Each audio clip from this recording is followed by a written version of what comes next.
Hello and welcome to the Motivating Assessment podcast series. This is Dr. Osama Taani from Sharjah Education Academy.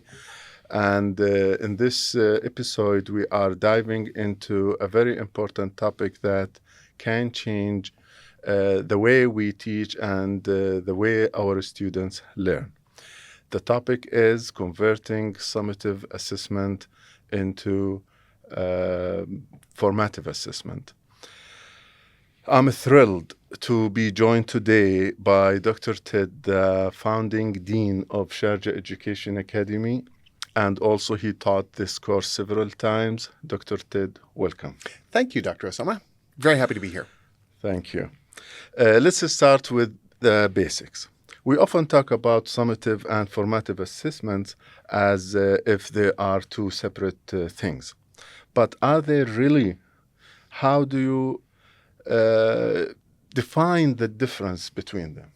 I think in a traditional sense, the reason why they're considered separate is that the formative assessment activities are meant to provide information to the student and the teacher about progress towards a goal, and that goal being the final summative assessment, which implies that in a way there's no learning from the summative assessment.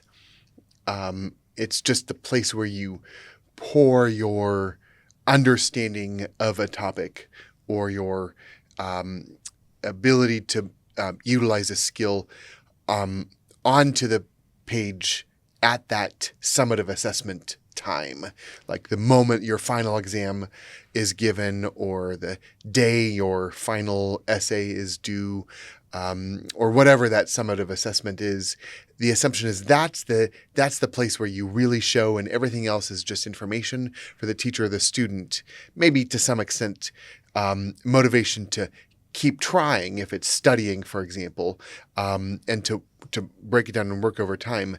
But I guess the reason why I say I think that's a fairly traditional way of looking at it is it ignores the fact that that a summative assessment can itself be a form of learning, and that in most real life learning situations, you don't practice a snippet in a summative or a formative assessment, like a quiz, and then practice another week later in another quiz, and practice another week later in a quiz, and then suddenly you're ready for the big thing at the very end.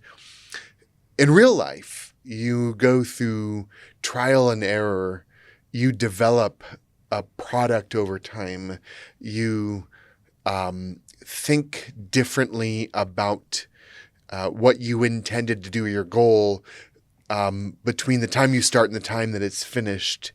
And all of those things are in themselves learning. Excellent. So is it possible for a single assessment to serve both purposes? That's a good question. I think it's the answer to it, I believe, is in how we use it, not in what the actual assessment is. And I think that's maybe a clarification I'd want to make is that I believe that even though we tend to have labels for summative and formative, such as final exam versus quiz, or unit test versus end of semester test, or in-class writing assignment versus final paper. Those are the labels that we often give to formative assessments and summative assessments. But if you look at each one of those things individually, they are either a learning tool in themselves and an assessment, or they're just an assessment. And so it doesn't matter in the long run if your 10-question quiz might be the summative assessment. Probably that's not a good summative assessment in terms of testing theory and covering all the course learning outcomes over a given period of time, such as a month or a semester or an academic year. But those are the labels that we give them. And when you do that, you start to make assumptions about what it means. And I feel like you can get just as much out of the purpose of a summative assessment as you can a formative, and vice versa, because it's what you intend to do with it. And in a way, I think for many subjects, the process of doing formative assessment work on the way to a summative assessment really should be similar exercises or similar activities as the summative assessment. If it's a completely different process or a completely different way of expressing knowledge or skill, it's not formative to the summative assessment. And therefore, yes, of course, these can be interchangeable. And so it really, to me, is about what the teacher does with that knowledge and how the teacher constructs the assessment process to achieve that result. If the teacher is only concerned with knowledge checks as a way to encourage reading the textbook according to the schedule of reading over a certain period of time, and that's formative assessment, that, of course, that's what that does, but it misses the opportunity, and it prevents us from using those formative experiences in ways that redevelop our thinking and build our thinking bigger and more in more complex ways towards the end goal at the end of the term. Very interesting. This takes us to usually when we discuss summative versus formative, educators talk about learning or assessment for learning or assessment of learning based on whether it's summative or formative. So, for example, can we take one final exam, which is for sure it's summative? Can we use it as formative assessment for learning, not assessment of learning? Okay, so this is that's a really good question, because I was thinking about how you put this into real terms. You're a mathematics educator.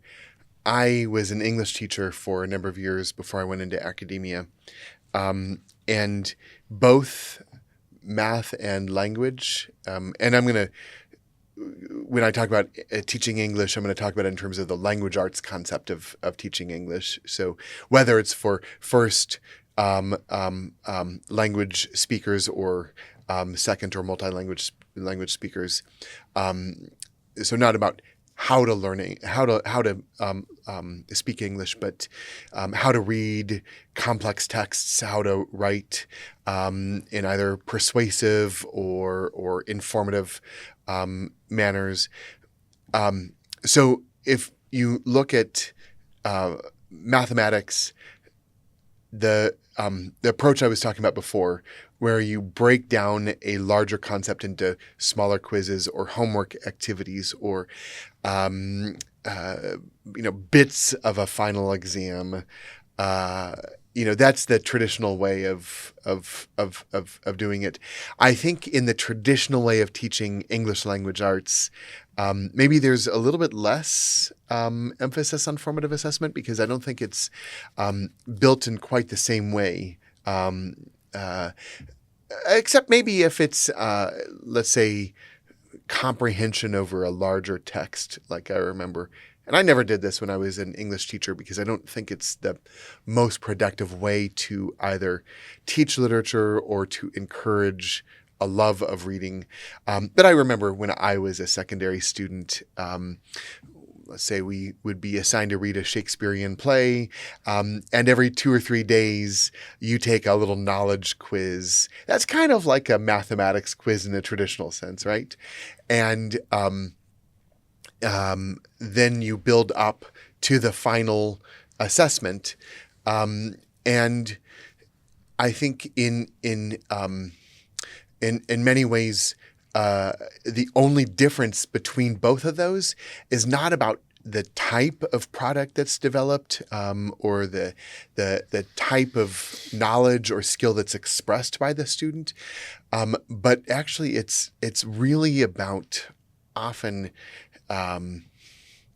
breaking down a large amount of content into smaller bite-sized pieces. So if we see that as formative assessment, then really it's like we're just giving small summative assessments along the way and missing the opportunity that presents itself, which is in both what you do with math and what you do with English language arts. If all it is about, did you memorize? Did you comprehend? Did you understand?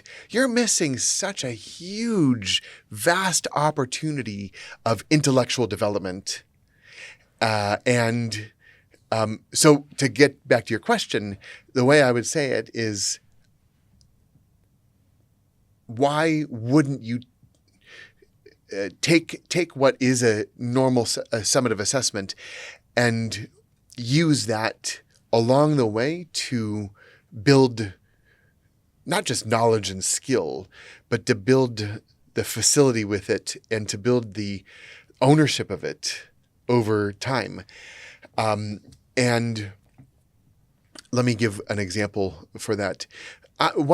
For a few years, when I was an English teacher, I taught in the U.S., and I was teaching a course called Advanced Placement Language and Composition, which is the 11th grade Advanced Placement English course.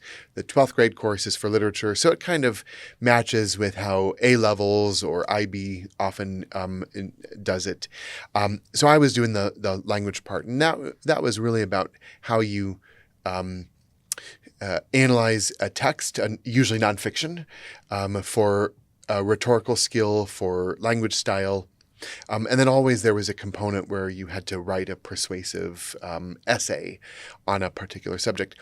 And so throughout the course of the academic year, often I would have students practice doing those writings throughout the year, so it wasn't, all shoved to the end of the year and intensive test preparation, but so that there was the ability to have time between practice events. And then what the result of those essays were, yes, of course, I marked the papers, made comments, gave them back to the students, encouraged them to read the comments and use that information to improve upon their next iteration of that, maybe a month later. But also to give them time to think between the month-long period. So I was giving a summative assessment throughout the whole year, and I would say to the students, so the rating system at the time, I don't know what it is now because I haven't paid attention to it for a while, but it was out of a total mark of 9. And I told the students that really I don't care if anyone has over 2 or 3 at the beginning of the year. So I didn't want anyone to feel like that their work towards that summative assessment, or the way it was being posed at the time, formative, was an indication of their ability or skill. They didn't have it. They didn't, and they weren't expected to come in with that. But I also felt like if they didn't go through the process of practicing that thing, which appears to be formative, but really is an example of the summative, then I wasn't giving them the real experience that they were going to have. But it was great for the instructional purposes, because I could then, every single time I gave that, I could ask the students to look through the comments I gave and work in small teams to identify the one top skill per group that they wanted me to show them how to do for the next time. Or sometimes I would just find them myself. And it was a really nice way to do it because I could take their result of that. Again, it looks like formative assessment, but it's really a summative assessment. Give them the opportunity to practice that, maybe fail at it, and identify what they feel was the skill they needed most to improve for the next time, so that the teaching then came from the formative assessment act. Interesting. It's amazing how you constructed the formative assessment in mathematics, even though your background is English. Are you sure you are not a math teacher?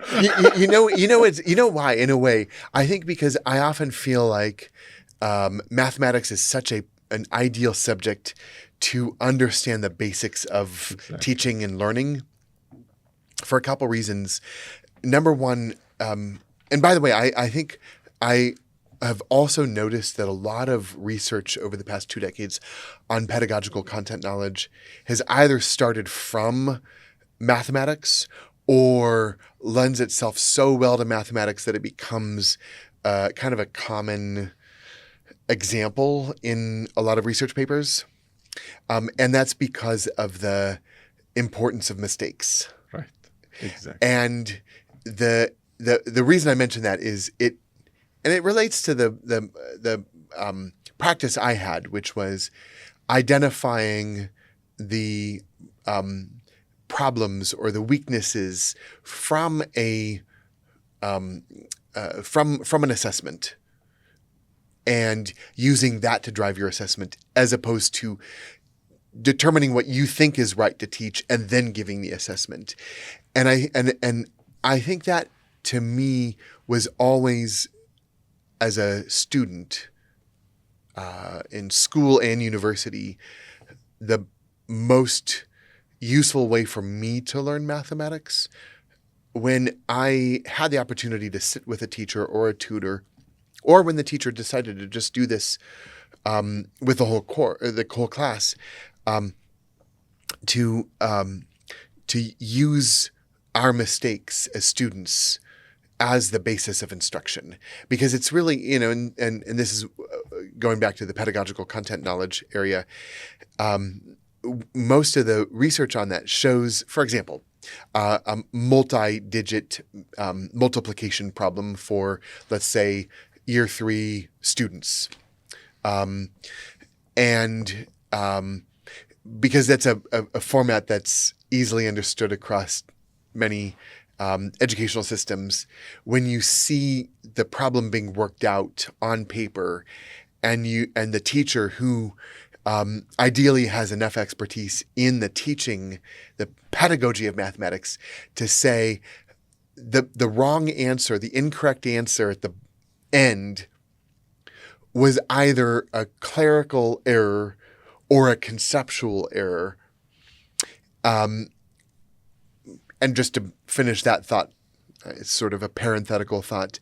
If it's a clerical error, then maybe time spent on teaching that or reteaching is not as necessary as if it's a conceptual error.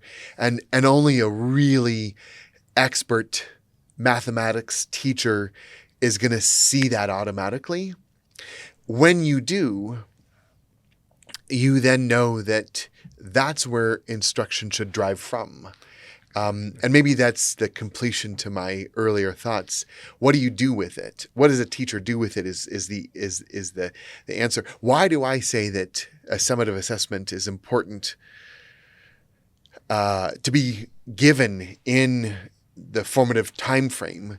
It's because it tells us exactly what we need to teach after the event is finished.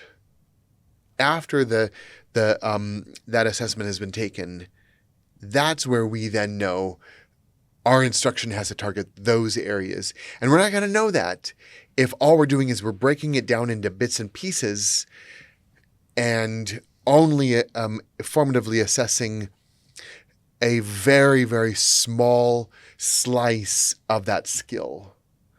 And mathematics is such a good way to see that, because you have to build conceptualization over time, which makes the breaking down of a large concept almost impossible.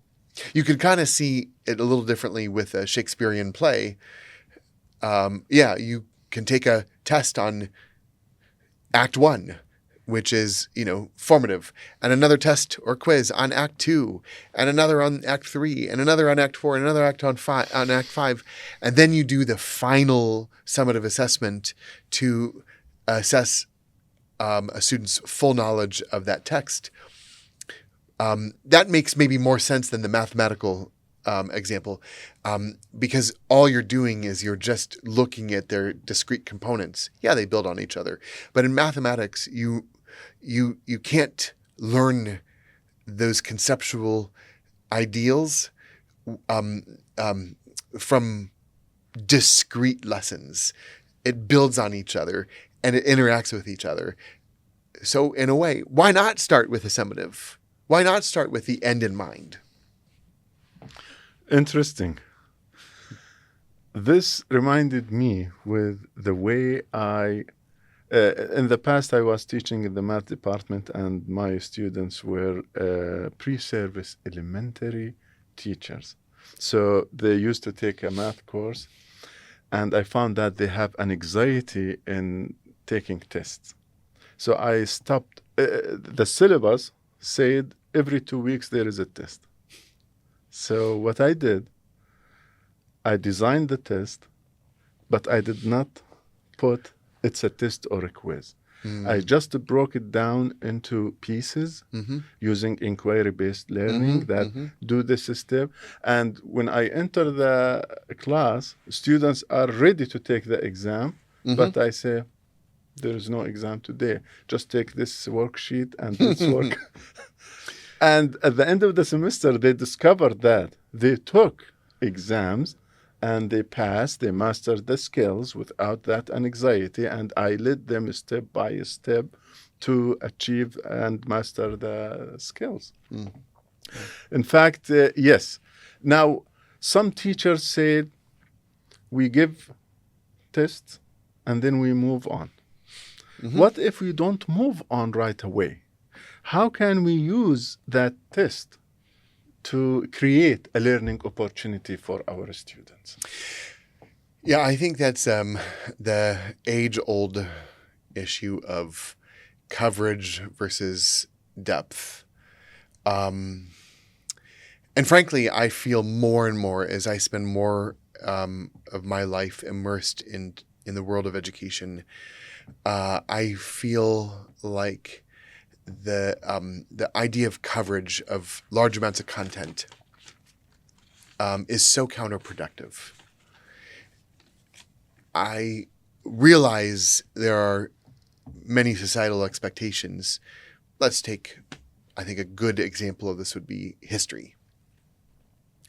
And assuming, for instance, you have a period of centuries to cover in your historical survey of a particular country or region or the world, and it's assumed that you do need to cover all of that content because, let's say, for instance, it's 20th century world history, and you only get to the 1970s, the assumption is that you didn't cover all the content in that subject. I guess I would say I'm not really sure in this day and age that coverage concept is so critical given the resources we have to find knowledge. So then what does that type of course lend itself to teaching? If you're going to stop at the 1970s on your 20th century history survey course, And to me, the answer would be historical inquiry. And if you lose sight of that, and you instead feel like, I've got to get to the 1990s, I feel like on the bigger picture, we've missed the point about what we're teaching and how we're teaching and why we're teaching. Now, don't get me wrong. I understand fully that these are subjects that students have a responsibility to perform well on, especially when it gets to university admissions. But also for benchmarking purposes, international achievement and comparison purposes by country or city and so forth. So I know there still is that imperative, but I think to me it just begs a bigger question. So I'm not advocating, for instance, that if you're teaching 20th century history, you can just stop at the 1970s or even the 1940s or the 1930s, because your goal should be historical inquiry as opposed to coverage of the content. I think it just opens up the question, bigger picture, what are we doing if it's about coverage when content is so easily available to us as human beings in this day and age? So let's make it more practical.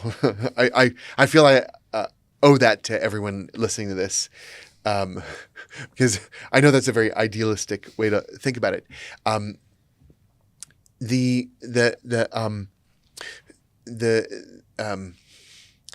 The act of slowing down and not moving on past an assessment until there's mastery, I think is a habit we all need to be in. And I think it can have good benefit for students preparing for end of year exams, even ones that have high stakes like university admissions, because cursory overview of content, no matter the subject, we know does not get learned well anyway. So if we have the habit that we achieve mastery before moving on, I think it does something to our behavior as students and teachers. It might, backing up a few weeks or a few months in the process, encourage us to teach differently, to learn differently, to take responsibility for our learning differently. So it's a scary proposition to do what you're suggesting when there's so much pressure on the curriculum. I think what you have asked is a question that really opens up for all of us the necessity to explore what we're doing, why we're doing it, how we're doing it. It gives us a reminder that that maybe the purpose that we're engaged in right now is not the right purpose.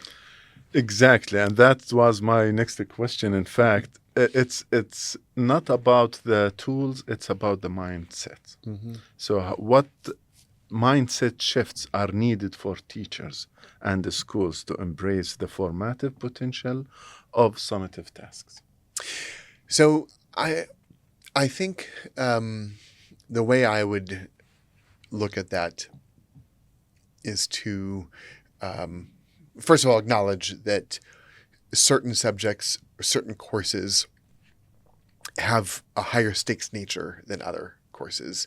And I'm just referring to, for example, again, secondary subjects that have university admission implications. You cannot change from the classroom level those high stakes assessments for your given curriculum, whether it's the CBSE or the GCSE or the IB. You have to, as a teacher, still take the responsibility to support your students towards those goals. So what I'm going to say right now is slightly idealistic, and it's slightly with a conception of lower stakes assessment or external assessment or benchmarking assessment. I would like to see most teaching and learning in schools and universities, from KG to postgraduate, even PhD. I would like to see all formal teaching and learning look at assessment as the learning process itself. When you think about the larger existential issues of the teaching profession, schools, and formal learning across the world in a time of growing AI and especially future potential for AGI, artificial general intelligence, it encourages us to ask more and more, what is it that human beings should do? How should they learn to do those things? And how can they demonstrate mastery of those things? And while I think it still leaves, what I'm going to say right now, leaves open a lot of room still to debate how school can be constructed and how the learning process can be constructed. Just for the sake of assessment, what I'd like to see is, for example, a final project that has real world implications in any subject be, as a summative assessment, the actual learning process throughout a period of time within that learning experience. Let's say we're talking, upper primary grades science. And rather than thinking about the typical curricular approach, we're going to have a unit on rocks. And we're going to learn certain things about rocks. We're going to learn how they are formed. We're going to learn about different sizes and shapes of rocks, how different geographical features shape certain forms of rock. And then we're going to learn about what happens in society with rocks, such as calamities on the side of a mountain with falling rocks into a road that stops traffic on the way to an important market in a village, or how engineers would use different tools to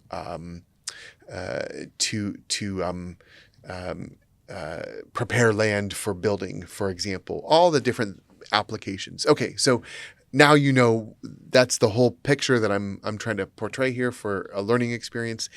And then what the traditional way would be is to break that down into learning components, starting with what I had started from before. How are rocks formed? What are the different materials? How much time does a rock take to take a particular shape that we see it in today? Then you move on to the relationship between other land formations. And then you move on to societal implications. And maybe throughout the time, you've given formative assessments, either through activities or quizzes, and then you do a final exam or maybe an essay or something like that at the end. Why would we not just start instead with a practical application and ask ourselves, for example, in a class, we want to learn about rocks. We're going to this is part of our learning objective for science for this grade level.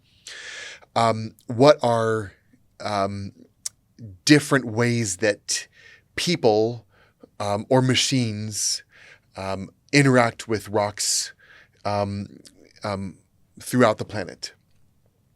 And what's one product you might, as an engineer, develop?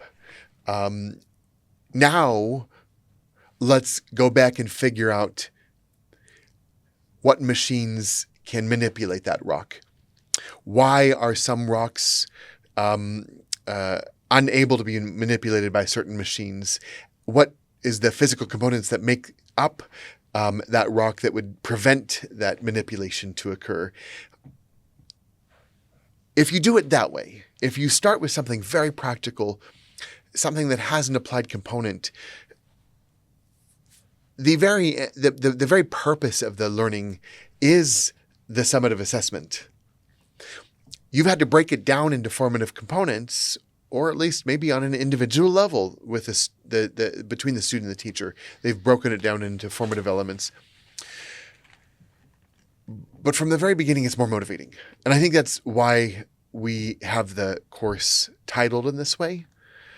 Because once you turn around the whole concept of assessment to being the learning itself, you change the whole dynamic of the relationship between the student and the subject, the student and the content.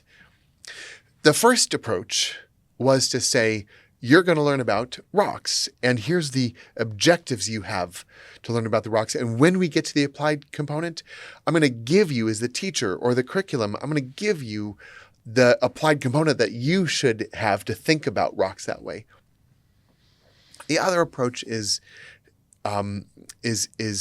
driven through a student's interest, and because it was constructed through a student's interest, and because unraveling the scientific components of it still will require knowledge of scientific principles, you've just changed the dynamic of the way that the student feels about the content. Exactly. So we agree that the importance of formative assessment that engages students, motivates students, and they make them to master the learning outcomes and goals. But from your experience, have you seen any teacher or school put this emphasis on the formative assessment, or any success story that they really use the formative assessment or the data of either formative or summative assessment and to improve the learning environment?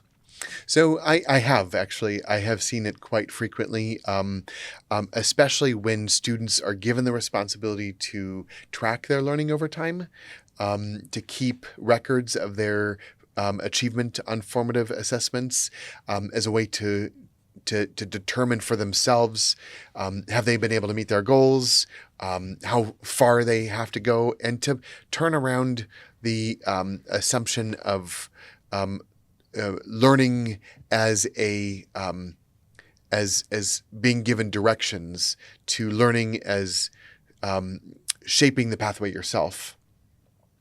Some of the examples I was giving earlier, especially the science example, I have seen that quite frequently in schools that give the space to teachers to get out of the typical learning approach and to turn it around. But I've also seen it in classrooms where there still is a high stakes assessment requirement. I have seen time and time again, for example, when I was an English teacher many years ago, watching how really excellent teachers still achieve the advanced placement exam goals while still opening up that opportunity for exploration. I've seen it with A-level courses, for instance, where teachers who still have that same very stressful goal of making sure their students all achieve well so that they can get into the universities of their choice, redevelop the syllabus in a way that is self-driven to the students. It does not mean that you are negligent of learning standards. It just means you put in so much time to turn the script around to get the student to be the driver of that exploration. It does not mean that a teacher will inevitably see low results on the exams. It takes time. It takes effort. It also takes courage, because you are changing the way the student thinks about the learning process. I have an interesting story. I was teaching maybe 15 years ago a graduate level course on international comparative education. And I wanted to try something a little bit different in the course. And there was no syllabus. There was for just the basics, but it was not a weekly topical syllabus that most students come to expect. What it was an outcome at the very end of the course, at the end of the semester, that the students in teams should produce, and advice on how they should use their time week after week in this course to produce it. Every group did it differently, and every group had to show their outcomes according to a variety of standards. I still occasionally, after the whole explanation of this and the reassurance that the process is the learning, and the process and the learning together is the summative assessment that you were shaping in your group by the end of the semester, I still had students come to me and say, but can't you just recommend a textbook so I can get the content just simplistically? And I said, I could recommend a textbook. There's a handful of them out there in this subject, but I'm not going to, because if I do that for you, you then rely on the way someone else has conceptualized that body of knowledge, and you're not going to learn it as well. You will think you did, but I can guarantee you will not have learned it as well as you could have if you went through the process of trying to do that for yourself. And that's why I, again, really like the title Motivating Assessment for this course, because in the end, assessment should be the whole motivation for learning itself. Exactly. Well, Dr. Ted, this has been incredibly insightful, in fact. Thank you so much for sharing your expertise with us. And before we wrap up, what one thing you can tell our students or teachers to do to act on converting or starting to use formative assessment, or converting summative assessment to formative assessment? The one thing I would recommend is to acknowledge that a traditional formative assessment that is bite-sized and maybe an artificial extraction of summative assessment really doesn't serve anyone very well at all. It doesn't it doesn't prepare a student for the summative experience. It might give you knowledge about progress, but it's incomplete knowledge. So the advice I would give is think about how formative components of assessment can be models of the summative assessment themselves. And if you think about it as a model, and to say the work that you do, the work you produce, or the knowledge you display, or the skill you demonstrate should be a real life representation of that summative assessment, not just a facsimile of it, a bite-sized piece of it, but an actual representation of it. If you think about it in that perspective, then I think you will be more deliberate with your use of formative assessment to use that expression, converting summative to formative. Dr. Ted, thank you so much. Thank you, Dr. Osama. This is really enjoyable. I really appreciate your time and expertise sharing. And even more so, it helped me reflect on some instructional things from years past. So thank you. Thank you so much. And hopefully we will meet again in another episode for my course. We will. Thank you so much. I appreciate it. Indeed.